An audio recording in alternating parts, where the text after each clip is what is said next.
తెల్లవారుజాము 4 గంటలకు లేచి అభిషేకం చేయడానికి వెళ్ళేవారు. అన్ని ఏర్పాట్లు జరిగి ఉండేవి. అభిషేకం చేసి చిన్న గ్లాస్తో తీర్థం తెచ్చి అమ్మ పంచం దగ్గర పెట్టి వెళ్ళిపోయేవారు. Every minute precious. ఆయన నడుస్తూ 10 అడుగులు 5 అయ్యేటప్పటికీ విజయనరసింహ హోమ్కి వెళ్ళేవారు. అప్పటికి 100 మంది నుంచి ఉండేవారు తెల్లవారకట్ట ఊళ్ళ నుంచి వచ్చి. రాత్రి 10 వరకు ఆయన పేషెంట్స్ని చూసి ఇంటికి వచ్చి అమ్మ మంచం మీద కూర్చుని అమ్మ చెయ్యి ఇలా పట్టుకుని, ఏమ్మా ఇవాళ నీ కోడలు బొబ్బట్లో నేను తినవా? ఏం తింటాను రా, షుగర్ భయం. నీకెందుకమ్మా నేను ఉండగా, తిను ఓ బొబ్బట్టు పట్టరావే అని 2 ముక్కలు అమ్మకి పెట్టి, అమ్మ నేను వేస్తాను కదా ట్యాబ్లెట్ అని ఓ ట్యాబ్లెట్ వేసేసి అమ్మతో 4 మాటలు మాట్లాడి పక్క పక్క పక్క పక్క నవ్వి పడుకుంటే, నేను ఒకసారి వాళ్ళ ఇంటికి వెడితే వాళ్ళ అమ్మగారు అన్నారు నాతో, నాయన శరీరంలో ఓపికండి బతికాను అనుకుంటున్నావా? నా కొడుకు రాత్రి ప్రతిరోజు వచ్చి కూర్చుని అమ్మ అమ్మ అంటూ మాట్లాడిన మాటలకు బతుకుతున్నానయ్యా అన్నారు ఆవిడ. అది ఆదర బుద్ధి. అమ్మ నిన్ను ఏదో ఎత్తుకుపోతుంది నీ దగ్గర అనుకోవడం నీ కర్మ, అది నీ బుద్ధి ఎందొచ్చిన జాడ్యం. తండ్రి నీ డబ్బేదో పట్టుకుపోతాడు అనుకోవడం నీ జాడ్యం, అది నీకొచ్చిన తప్పు, నువ్వు దిద్దుకోవాలి. నీకు జ్వరం వస్తే నువ్వు మందేసుకున్నట్టు ఈ శాస్త్ర విషయంలో నీకు అవగాహన దోషం వస్తే నువ్వు నేర్చుకోవాలి. కానీ అది తిన్నగా పిల్లల తప్పని నేను చెప్పను. సవకబారు అన్నీ మనం పిల్లలకి చూపిస్తున్నాం. ఏవి చూపించకూడదో అవన్నీ చూపించి అది బాగుండాలని మీరు కోరుకునే అధికారం మీకు ఎక్కడుంది? మీరు ఏది చూపించకూడదో అది చూపించకుండా ఉండడం సమాజం యొక్క ప్రధానమైన కర్తవ్యం. అప్పుడు పిల్లలు బాగుండాలని కోరండి. అయినా ఇంకా పిల్లలు బాగుంటున్నారంటే వాళ్ళది గొప్పతనం. కాబట్టి తల్లి తండ్రి అంత గొప్పవాళ్ళు. ప్రెసిడెంట్ ఆఫ్ ఇండియా చేశాడు మహానుభావుడు, ప్రపంచం చేత కీర్తింపబడ్డాడు అబ్దుల్ కలాం గారు. వింగ్స్ ఆఫ్ ఫైర్ రాసుకుని ప్రిఫేస్లో రాసుకున్నాడు, అమ్మ ఒకనాడు నేను రామేశ్వరంలో ఆకలితో ఉండి చదువుకుంటూ నీ దగ్గరికి వచ్చి చపాతీ పెట్టమంటే 2వ ప్రపంచ యుద్ధంలో గోధుమలు దొరకని రోజుల్లో నువ్వు నాకు వేడివేడిగా పొయ్యి మీద వేసి నా కడుపు నిండడానికి నువ్వు తినడం మానేసి నువ్వు పెట్టినటువంటి గోధుమ రొట్టెల వలన కలిగిన రక్తం చేత పొందినటువంటి ప్రేరణతో ఈ దేశ రక్షణ కొరకు ఉపగ్రహములను నిర్మించి భారత రాష్ట్రపతి అనిపించుకున్న ఈ అబ్దుల్ కలాం ఏదో ఒకనాడు ఈ శరీరాన్ని విడిచిపెట్టి నువ్వు ఉన్న చోటికి వచ్చి నీ పాదములకు నమస్కరిస్తాడమ్మా, నీ పాదములకు ఈ పుస్తకం అంకితం అని రాసుకున్నారు. అది పరిణతి, అది పూజ్య భావన. అంటే అది ఎక్కడుందో అది చెప్పుకోవాలి. పనికి మాలిన లక్షణం మనకెందుకు? కాబట్టి ఆ విషయంలో నీ బుద్ధి యందు వైక్లభ్యం కలిగితే శాస్త్రం తెలుసుకున్న పెద్దలను అడుగు తప్ప. దోషం తల్లి నిన్నేదో చేసేస్తుంది, తండ్రి నిన్నేదో చేసేస్తాడు, నువ్వు 5 రూపాయలు సంపాదించగానే తల్లిదండ్రుల పట్ల పెడభావన కలుగుతుంది అనుకుంటే అది ఆ వ్యక్తి యందు దోషం ఏర్పడిందని గుర్తు. ఆ దోషము పరిష్కరింపబడాలి. ఆ బుద్ధి అసలు మంచిదే కాదు. తల్లిదండ్రులను మించినటువంటి వ్యక్తులు లేరు. అందుకే శంకర భగవత్పాదులు ఆ మాట అన్నారు, పూజ్యోస్తు గురువు. తండ్రి ఎవరో తెలుసా? తనంత తాను గురువు. గురువు అన్న మాటకు అర్థం ఏంటో తెలుసా? బరువు అని. తండ్రికి 80 ఏళ్ళు వచ్చాయి, కొడుకు సీనియర్ అయ్యేసి అప్పటికి. ఇప్పుడు తండ్రి గొప్ప కొడుకు గొప్ప? తండ్రి శరీరముతో ఉన్నంత కాలము తండ్రి ముందు కొడుకు చిన్నవాడే. గురువు బరువు, ఎదురుకుండా ఉన్నది లఘువు చిన్నది. అప్పుడు కూడా శుభలేఖ తండ్రి గారి పేరు మీదే ఇవ్వాలి నీకు జ్ఞానం ఉంటే. ఐఏఎస్ కదా అని ఆయన పేరు మీద ఇవ్వకూడదు, కొడుకు పేరు మీద. తండ్రిని అంతలా చూడాలి. మహానుభావుడు డిస్ట్రిక్ట్ జడ్జ్ చేశారు కృష్ణయ్య గారు. తండ్రిని ఎలా చూశారండి? నిజంగా ఎంత సంతోషపడిపోయేవాళ్ళం మనం ఆయన్ని చూసి. అటువంటి తండ్రులు, అటువంటి కొడుకులు నాకు తెలుసు. కాబట్టి తండ్రి ఆయన పూజనీయుడైన గురువు. ఆయన నీకన్నా ఎప్పుడూ 4 ఆకులు తెలిసున్నవాడే. అందుకే శ్రీరామాయణంలో వాల్మీకి మహర్షి ఒక తీర్పు చెప్పారు. కొడుక్కి భార్యగా ఎవరుండాలో నిర్ణయం చేయగలిగిన అధికారి ఎవడు? తల్లి కూడా కాదు. ఎందుకో తెలుసా? తల్లిది అతి ప్రేమ. అతి ప్రేమ ఎక్కడుంటుందో శంక అక్కడ ఎక్కువైపోతుంది. అమ్మ రాశీభూతమైన ప్రేమ అన్నాను కదా. మీరు చూడండి, 8ంటికి ప్రైవేట్ నుంచి రావలసిన పిల్లాడు 8:30కు కూడా రాలేదనుకోండి, అమ్మ అంటుంది, ఏమండి వీడు ఆ సైకిల్ చక్రం బాగు చేయించుకోరా అంటే, బాగు చేయించుకోలేదు, ఏం అవ్వలేదు కదా అంటుంది. ఏం అవ్వలేదు కదా అంటే, వాడు దేన్నో గుద్ది పడిపోలేదు కదా, కాలు ఇరిగిపోలేదు కదా, చెయ్యి ఇరిగిపోలేదు కదా, నోటితో అందం. ప్రేమ ఎక్కడ ఎక్కువో శంక అక్కడ ఎక్కువ. అందుకే అమ్మ కోడల్ని నిర్ణయం చేయడంలో శంక ఎక్కువైపోతుంది. ఈ అమ్మాయి సుఖపెడుతుందా, మా ఇద్దరినీ కలిసి ఉండనిస్తుందా, అయ్యి బాబోయ్ ఏం చిచ్చెట్టేది కదా, ఎప్పుడు శంక బెంగ ఎక్కువ కాదు. దక్షతతో ఆత్మావై పుత్రనామాసి, తన యొక్క తేజస్సే తన కొడుకు. ఆమె నా కొడుకుని సుఖపెట్టగలదు, కోడలిగా నా వంశోన్నతిని చెయ్యగలదు, మమ్మల్ని సంతోషపెట్టగలదు. ఆ కొడుకు మనోభావాన్ని అర్థం చేసుకుని కోడల్ని తేగలిగిన వాడు తండ్రి ఒక్కడే. అందుకే శ్రీరామాయణంలో చాలామంది అనుకుంటారు ఏదో శివధనుర్భంగం అయింది, రామచంద్రమూర్తి సీతమ్మని స్వీకరించాడు అనుకుంటారు. తప్పు. అయోధ్యకాండలో అనసూయమ్మతో చెప్పింది సీతమ్మ తల్లి, మా ఆయన నన్ను అలా పెళ్లి చేసుకోలేదమ్మా, శివధనుర్భంగం చేస్తే మా తండ్రి గారు జనక చక్రవర్తి గబగబా పూర్ణ కలశం పట్టుకుని వచ్చారు, పట్టుకొని వస్తే ఆయన ఏం స్వీకరించలేదు నన్ను. ఆయన అన్నాడు, అయోధ్యాయా పితుశ్చందః అవిజ్ఞాయ పితుశ్చందః అయోధ్యాధిపతే ప్రభో, నాకు ఎవరిల్లాలుగా ఉండాలో నిర్ణయించవలసిన వాడు నా తండ్రి, నన్ను చదివించినవాడు, వశిష్ఠుడి దగ్గర బుద్ధి నేర్పినవాడు, విశ్వామిత్రుడితో పంపినవాడు, నిరంతరం నా కొరకు పూజ చేసేవాడు, నా గురుకు ప్రార్థన చేసేవాడు అయిన నా తండ్రికి నా పక్కన ఎవరు భార్యగా ఉంటే సుఖపడతానో తెలియదా? ఆయన నిర్ణయిస్తే నాకు భార్య. శివధనస్సెందుకు భంగం చేశానంటావేమో, క్షత్రియుణ్ణి ఎక్కుపెట్టే. మా నాన్నగారిని పిలిచి మాట్లాడు, మా నాన్నగారు చేసుకోమంటే చేసుకుంటా, లేకపోతే నేను ఈమెను స్వీకరించానన్నాడు. ఆవిడ చెప్పింది అనసూయమ్మతో, అయోధ్యాయా పితుశ్చందః, మా తండ్రి ఉన్నాడు, ఆయన ఒప్పుకోవాలి, ఒప్పుకుంటే చేసుకుంటా, లేకపోతే చేసుకోనన్నాడమ్మా మా ఆయన. అందరూ సీతాకళ్యాణం అంటే వెంటనే అయిపోయింది అనుకుంటారు. అప్పుడు మా నాన్న దశరథ మహారాజు గారికి కబురు చేశారు. దశరథ మహారాజు గారు పిల్లని చూసి చాలా బాగుంది అనలేదు, పిల్లని చూసి చాలా బాగుందని మామగారు అనకూడదు. ఆయన ఎవరు? పిల్ల అంత చందాలి ఆయనకి ఎందుకు? పిల్ల యోగ్యత అంతే ఆయనకు కావలసింది. పిల్ల అందంగా ఉందనవలసిన వాడెవరు? కొడుకు. నువ్వు కోడల్ని కూతురులా చూడవలసిన వాడివి, పిల్ల బాగుందో బాగోలేదో నీకెందుకు? పిల్ల సంస్కారం మంచిదిరా, కుటుంబం మంచిదిరా, పిల్ల మనస్సు మంచిదిరా, అది నువ్వు పెద్దవాడిగా లెక్క కట్టవలసింది. ఇక పిల్లల్ని నువ్వు ఇష్టపడతావా, చేసుకో. ఒరే ఇన్ని ఉన్నాయి కానీ ప్రధానమైన ప్రతిబంధకం ఒకటి ఉంది, దానివల్ల నువ్వు ఆమెతో కలిసి సంసారం చేస్తే సుఖపడవు, అందుకని వద్దులే. మనోకోణంలో తీర్పు చెప్తాడు తప్ప శరీరగతమైన అందం మామగారికి ఎందుకు? దోషభూయిష్టం. అసలు మామగారు పెళ్లి చూపులకు వెళ్ళి ఆ పిల్ల బాగుంది, ఆ పిల్ల అంగుళం పొడుగ్గా ఉంది, ఆ పిల్ల తెల్లగా ఉంది, నీకెందుకు అవన్నీ? నీ కోడలా ఎవరనుకుంటున్నావు? మహాపాతకం మూట కట్టుకోకల్లా నీకెందుకు ఆమె అందచందాలు? నీ కొడుకుని అడుగు, ఎవరా నీకు నచ్చిందా? ఆ నాన్నగారండి నాకు చాలా నచ్చిందండి, శాబాష్ పూర్ణం చేసుకో. నువ్వు సంస్కారం చూడు, అందచందాలు నీ కొడుకు చూడాలి. నువ్వు చూడకూడదు, నువ్వు చేసిన కొడుకు దగ్గరికి వెళ్ళి అమ్మాయి చాలా బాగుందిరా అంటావా? గడ్డి తినడానికి నీ వయసు దేనికి? అది అందుకోసం కాదు. మామగారు ఎవడు ఎలా ఉండాలో నేర్పింది శాస్త్రం. కాబట్టి అమ్మ మా ఆయన ఒప్పుకోలేదు. అప్పుడు రాముడు దశరథుడిని పిలిస్తే దశరథుడు ఏం చేశాడు? సీతమ్మని చూస్తానని సీతమ్మని చూసి బాగుందనలేదు. నేను చెప్తే నా గురించి గొప్ప అనుకుంటారు, ఇదిగో మా కులగురువుని తీసుకొచ్చా వశిష్ఠుడిని, వినండి మా వంశం గురించి అన్నాడు. వశిష్ఠుడు చెప్పాడు, ఉన్నవి లేనివి దోషాలు గుణాలు అన్నీ చెప్పాడు. అన్నీ మంచివే చెప్పలేదు. వీళ్ళ వంశంలో ఒక ఆయనకి కోపం ఎక్కువ, గురువునే శపించబోయాడు. అప్పుడు ఆ నీళ్లు ఆయన పాదాల మీద పడితే ఆయన కాళ్లే కాలిపోయి కల్మషపాదుడు అయ్యాడని చెప్పి అది కూడా చెప్పాడు. ఏం దాపరికం పెట్టుకోవాలా? జనకుడు తన వంశం తను చెప్పలా, పిలిచాడు పురోహితుడిని, నువ్వు చెప్పవయా మా వంశం అన్నాడు. ఇప్పుడు ఆయన చెప్పాడు. ఇప్పుడు విశ్వామిత్రుడు వశిష్ఠుడు శతానందుడు నిర్ణయం చేశారు, ఈ రెండు వంశాలు ఒకరితో ఒకరు వియ్యవందొచ్చని. పెద్దలు నిర్ణయించినారు గాన శుభలేఖమే చేసి నువ్వు ప్రేమించడం కాదు, పెద్దలు నిర్ణయించాలి.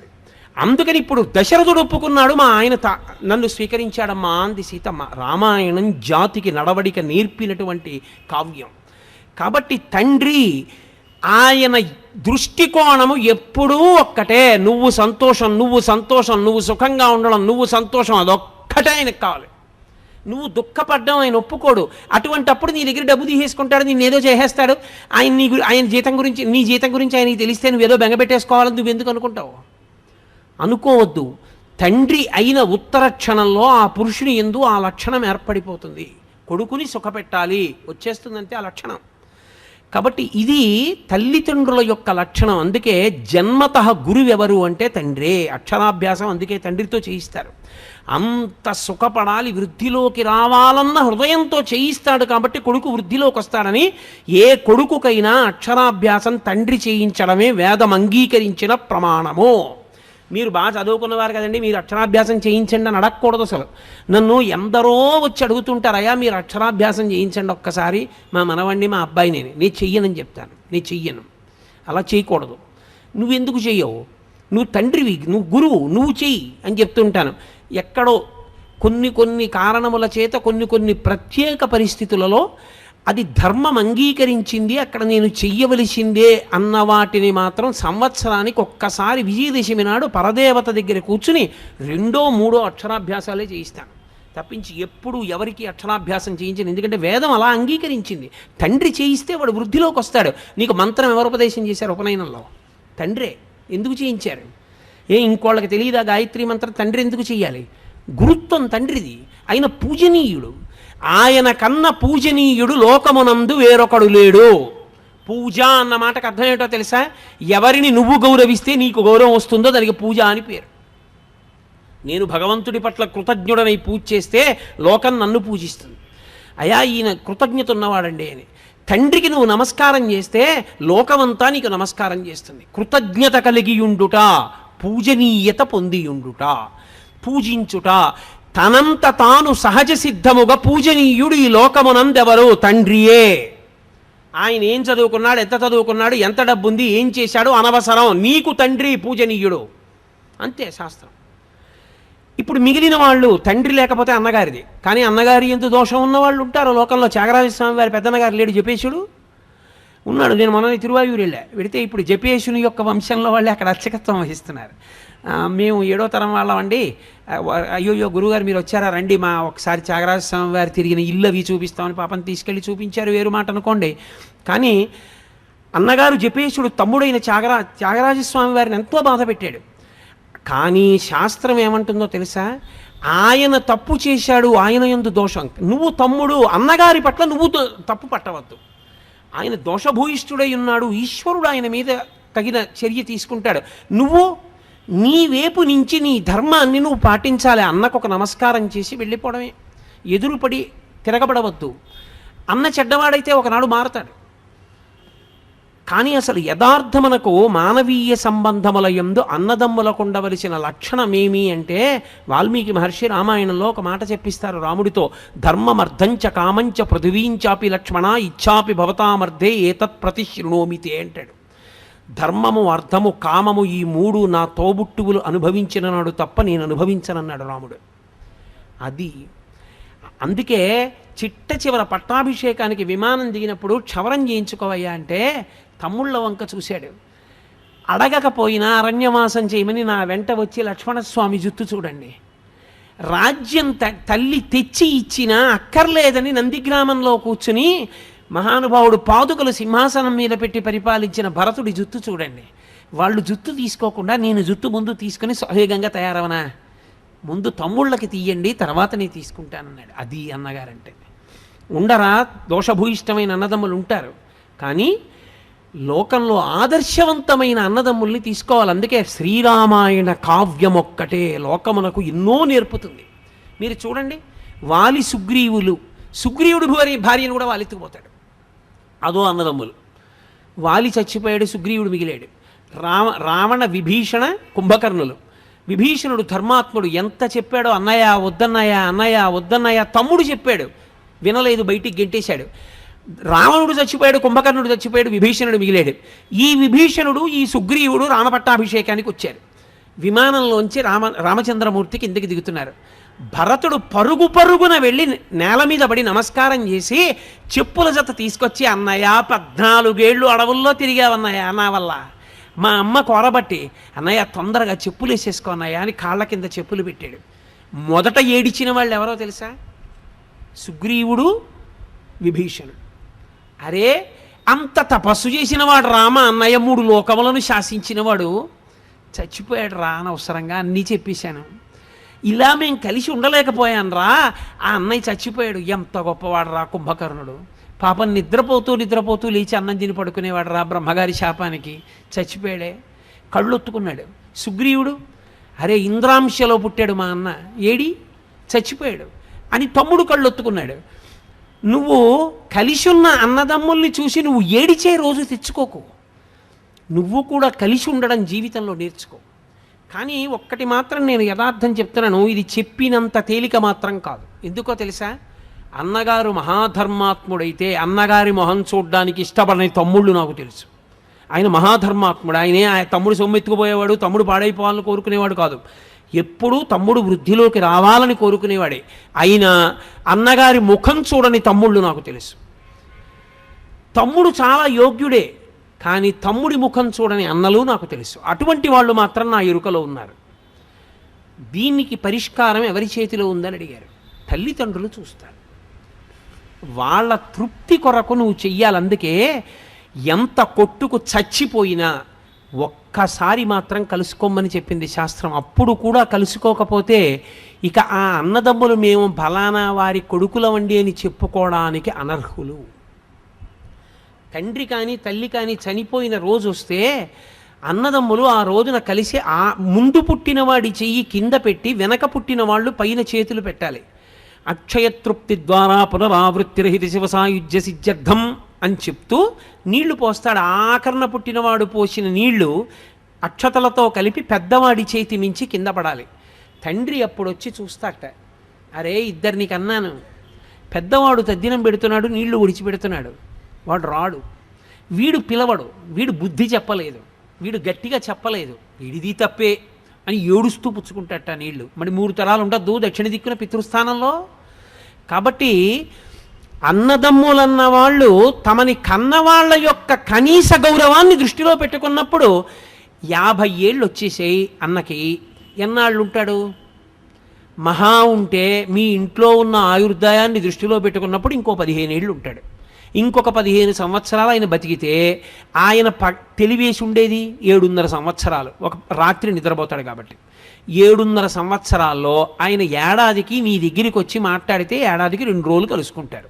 కాబట్టి 7.5 సంవత్సరాల్లో 1/2 సంవత్సరం వదిలేసినా ఇక 14 రోజులు. 14 రోజులు అన్నాదమ్ముడు పక్క పక్కన కూర్చున్నా 14 రోజులు మాట్లాడుకోరుగా. ఆయన కాలకృత్యాలు ఆయనవి, ఆయన భోజనం అయింది, ఆయన సంసారం అయింది, ఆయన పనులు అయినవి, ఈయన పనులు ఈయనవి. తీసేస్తే సగానికి 3.5 రోజులు. ఇక 50 ఏళ్ళు వచ్చిన అన్నగారు తన తమ్ముడితో కలిపి ఈ జన్మకి మేము తల్లిదండ్రుల బిడ్డలమని మాట్లాడుకునేటటువంటి అవకాశం ఏమైనా మిగిలితే 65 ఏళ్ళు బతుకుతాడు. వాళ్ళ ఇంట్లో ఉన్న ఆయుర్దాయాన్ని లెక్క కట్టినప్పుడు అనుకుంటే ఇక వాళ్ళిద్దరూ కలిసి మాట్లాడుకునేది 3 రోజులు. 3 రోజులు మాట్లాడుకునే దానికి దేనికి మీ ఇద్దరు దెబ్బలాడుకుని అన్న ముఖం చూడని తమ్ముడి దగ్గరికి వెళ్ళలేని అన్నగా మారారు. సిగ్గుపడద్దు. అది ఆ అనుబంధాన్ని అర్థం చేసుకున్నప్పుడు ఎందుకు కలిసి ఉండలేవు నువ్వు? ఎందుకు సంతోషంగా ఎక్కడ మీ ఇద్దరికీ అభిప్రాయ భేదం లేదో ఆ విషయాన్ని మీ ఇద్దరు మాట్లాడుకుని వెళ్ళిపోతే సరిపోయిందిగా. ఏది అభిప్రాయ భేదమో దానికి ఎందుకు చొక్కా పట్టుకుంటారు? ఏది ఇద్దరు కలిసి ఉండగలరు. నీకు దోసకాయ పప్పు ఇష్టం, అన్నయ్య వచ్చాడు దోసకాయ పప్పు ఇవే, అన్నయ్య నీకు దోసకాయ పప్పు ఇష్టం రా, ఇంకొంచెం వేసుకో అని తమ్ముడు గరిటితో ఇలా వేశాడు అనుకోండి. 50 ఏళ్ళు దాటిపోయిన అన్నగారికి తమ్ముడు అన్నయ్య నీకు దోసకాయ పప్పు ఇష్టం అన్నయ్య అని ఒక్క గరిటె దోసకాయ పప్పు వేస్తే అన్న పొందేటటువంటి ఆనందం మీరు ఆలోచించండి. చూడవే వాడంతా గుర్తుపెట్టుకుని దోసకాయ పప్పు ఏమని అన్న దోసకాయ పప్పు వేసాడే ఎంత పొంగిపోతాడు. అది చాలు ఆయనకి ఏమైనా ఉంటే మారిపోవడానికి. అరే ఆ ఒక గరిటె దోసకాయ పప్పు అన్నయ్యని ఇంటికి పిలిచి పెట్టడానికి నీకు ఐశ్వర్యం పాడైపోయిందా? ఏమి నీ కర్మ? ఎందుకు దెబ్బలాడుకున్నావు? దేనికి మాట్లాడవు?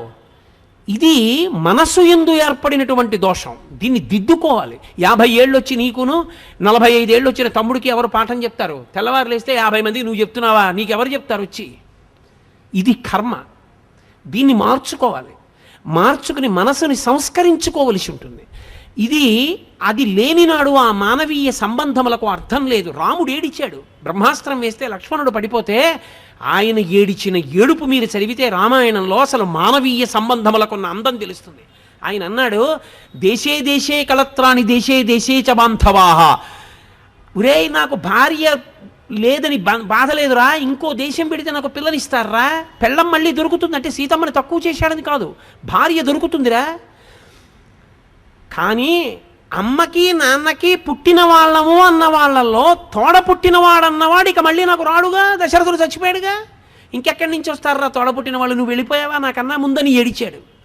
అది అన్నదమ్ములంటే. రామాయణాన్ని మీరు చదివితే అసలు ఒక అన్నగా, ఒక తమ్ముడిగా, ఒక కొడుకుగా, ఒక బావగా, ఒక అల్లుడిగా అసలు ఎలా నిలబడాలో, ఎలా మాట్లాడాలో, ఎలా ప్రవర్తించాలో అర్థమవుతుంది. ఈ దేశానికి వచ్చిన పెద్ద దరిద్రం ఎక్కడొచ్చిందంటే రామాయణ భారత భాగవతములు లౌకిక రాజ్యం అన్న పేరుతో చెప్పకూడదన్న మాట పిల్లలకి ఎప్పుడు ప్రారంభమైందో అక్కడ ప్రారంభమైంది పతనం. రామాయణ భారత భాగవతాలు పిల్లలకి చెప్పడం పాఠ్యాంశములుగా మారితే అప్పుడు నిజంగా అర్థమవుతుంది. సుఖమన్న మాటకు అర్థం ఏమిటో రామాయణం వింటే అర్థమవుతుంది.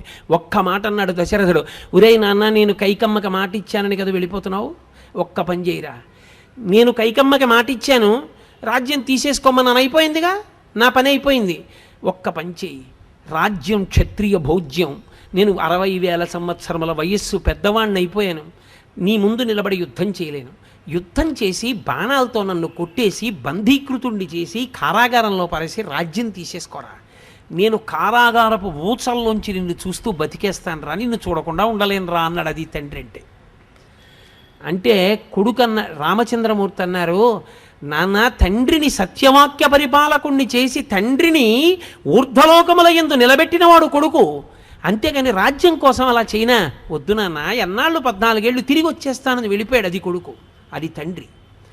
రామాయణం చెప్పకుండా చెప్తుంది రాముడంటే, తండ్రి అంటే ఏమిటో, కొడుకంటే ఏమిటో. తండ్రి ఎంత వెంపర్లాడతాడో రామాయణంలో ఒక మాట చెప్తాను మీకు. కౌసల్య వెళుతోంది, రాముడు అక్కడ కొండ మీద ఉన్నాడని తెలిసి దర్భలు దక్షిణ దిక్కుకి కొసలుండేటట్టుగా పెట్టబడి దాని మీద గారపిండి ముద్దలు కనబడ్డాయి. కౌసల్య నేల మీద పడి గుండెలు బాదుకుని ఏడిచింది. నా కొడుకు రాముడు గారపిండి ముద్ద తింటున్నాడు, తినడానికి పళ్ళు కూడా లేవన్నమాట అంది. ఎలా తెలుసని అడిగారు. కొసలు దక్షిణ దిక్కుకున్నాయి అంటే తద్దినం పెట్టాడు. ఎవరికి పెడతాడు? తండ్రికి పెట్టాడు. చచ్చిపోయాడని తెలిసింది.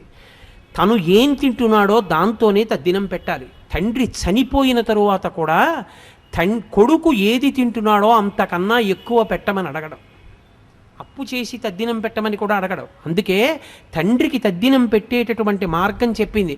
నువ్వు తద్దినం కూడా పెట్టలేకపోతే, నాన్నగారి తద్దినం కూడా పెట్టలేకపోతే, తద్దినం వచ్చిన తిథి నాడు మధ్యాహ్నం 12 గంటలకి లేచి నిలబడి గుమ్మం వంక 2 చేతులు ఇలా అంటే చాలు, తండ్రి సంతోషపడిపోయి ఆశీర్వచనం చేసి వెళ్ళిపోతాడు.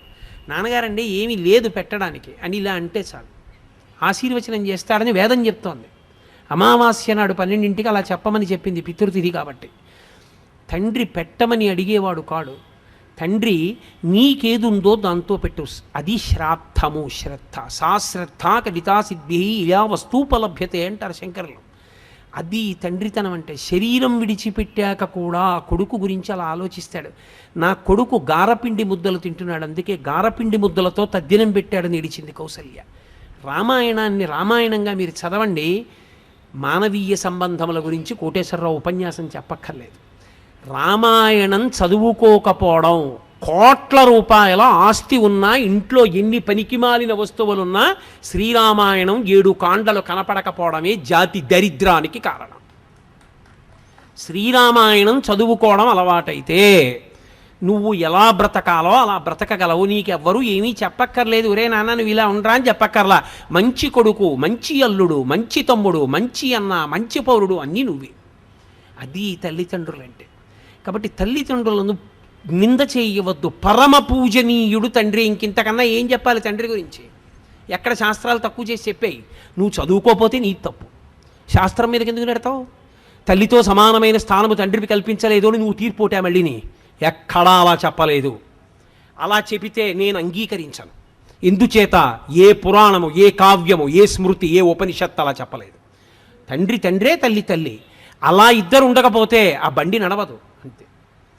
అలా నడవాలి అంటే వాళ్ళిద్దరి యందు అటువంటి లక్షణములతో వాళ్ళు సమైక్యం అయితేనే నిలబడుతుంది కుటుంబం.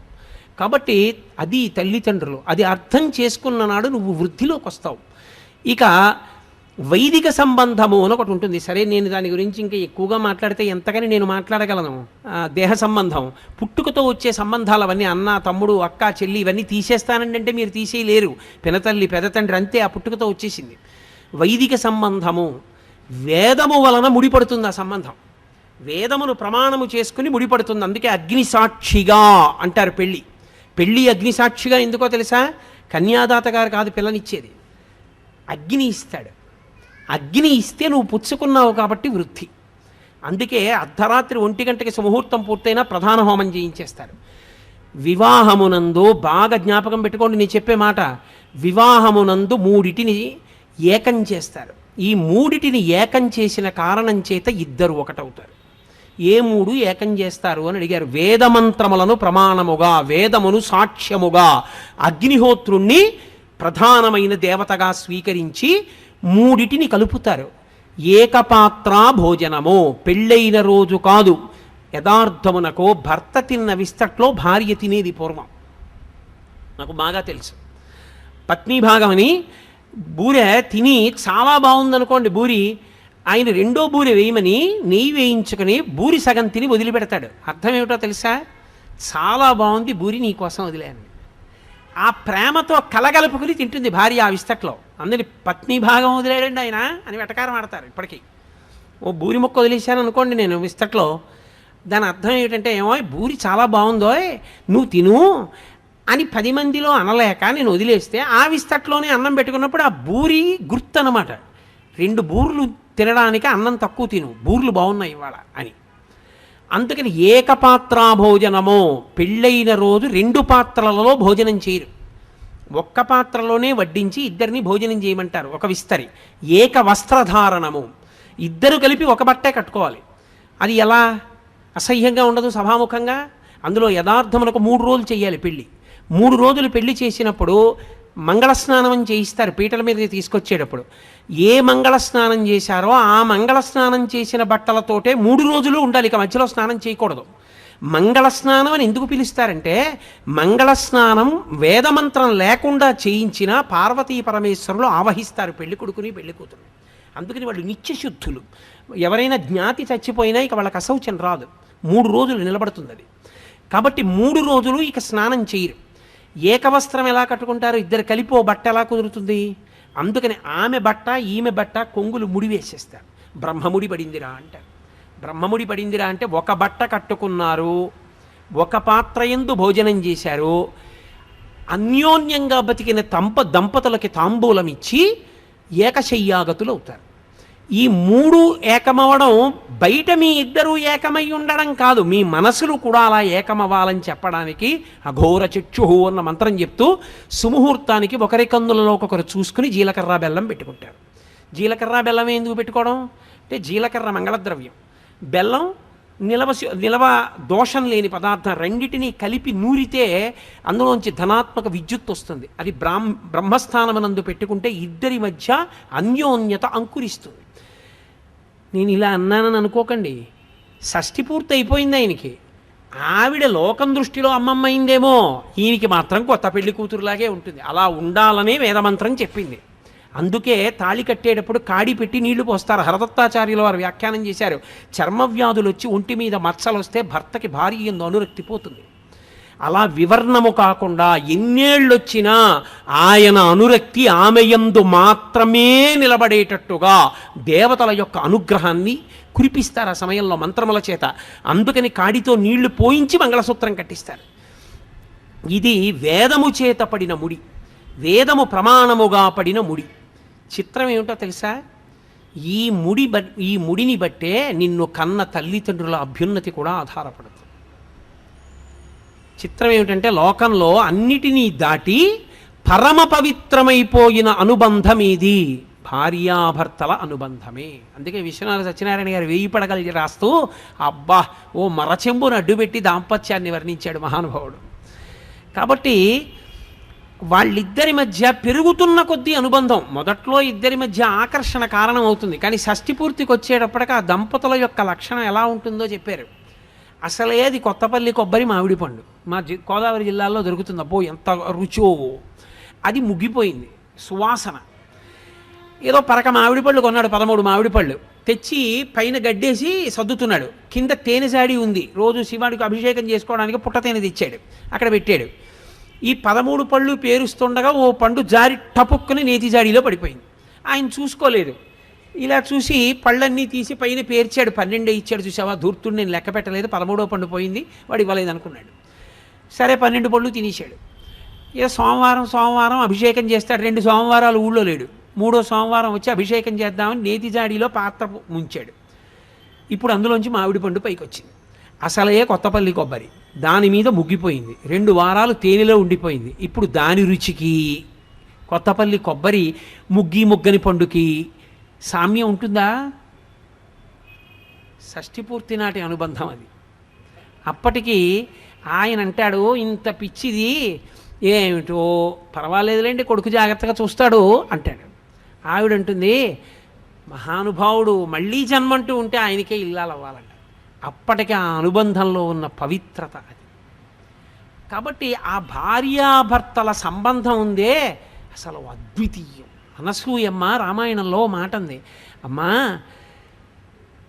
నేను నీతో ఒక మాట చెప్తానని సీతమ్మతో చెప్తూ అంది, అనుశిష్టాం, నేను లోకంలో అత్యంత గొప్ప వ్యక్తి అని చెప్పదగిన వాడంటూ ఉంటే తప కృతమిహావ్యయం అంది. రాశీభూతమైన తపస్సెవరో తెలుసా? భర్తయే. ఆమెకి ఏం తెలుసు ఏం తెలీదు అనవసరం, ఆయన ఇల్లాలు గౌరవం అంతే.